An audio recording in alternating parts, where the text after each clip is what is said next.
क्षिति जल पावक गगन समीरा, पंच रचित यह अधम शरीरा। मतलब पृथ्वी, जल, अग्नि, आकाश और वायु मिलकर हमारे शरीर का निर्माण करते हैं और इन्हीं तत्वों ने पर्यावरण बनाया है। रामचरितमानस की यह चौपाई बड़े ही सुंदर ढंग से पर्यावरण के महत्व को समझाती है। नमस्कार, मैं हूं नरेंद्र सिंह और हाजिर हूं कानून की पाठशाला का एक और अंक लेके।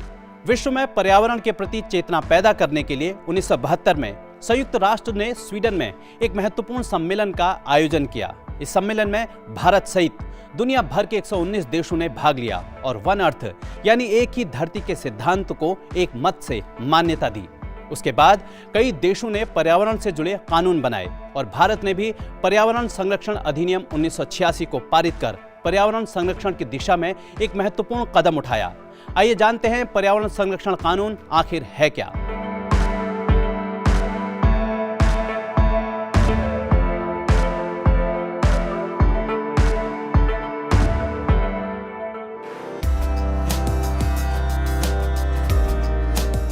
भारतीय संस्कृति में पर्यावरण संरक्षण के महत्व को समझाने के लिए इसे प्राचीन काल से ही जीवन दर्शन के साथ पिरो कर रखा गया है।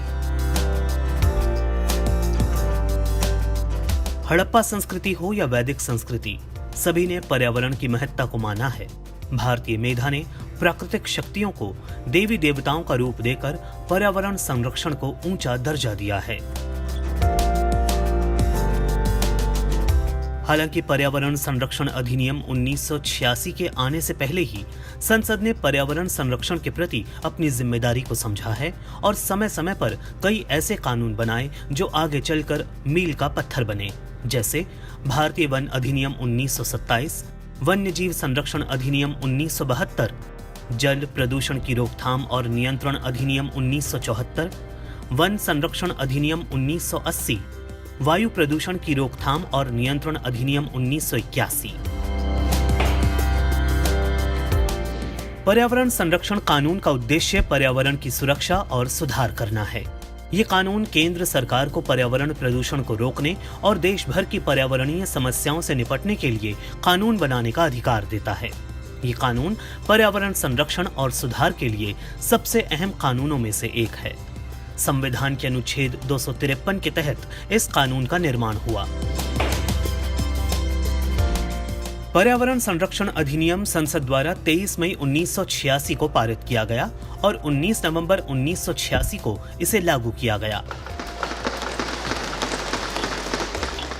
पर्यावरण संरक्षण कानून की धारा 6 के अंतर्गत ये प्रावधान किया गया कि सरकार ध्वनि, वायु और जल प्रदूषकों की अधिकता को रोकने के लिए नए नियम बना सकती है।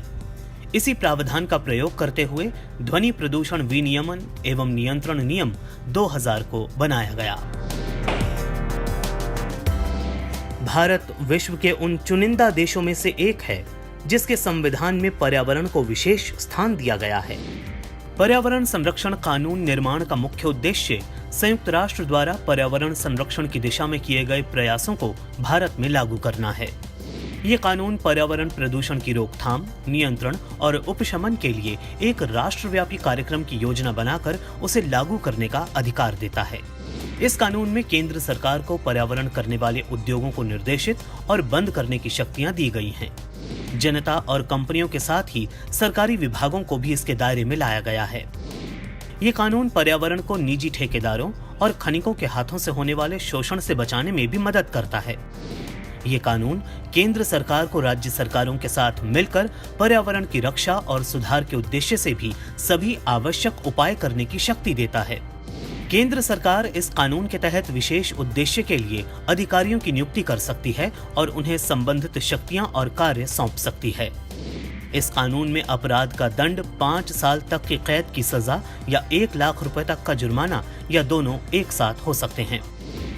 पर्यावरण संरक्षण से संबंधित मामलों के प्रभावी और शीघ्र निपटान के लिए वर्ष 2010 में राष्ट्रीय हरित प्राधिकरण की स्थापना की गई।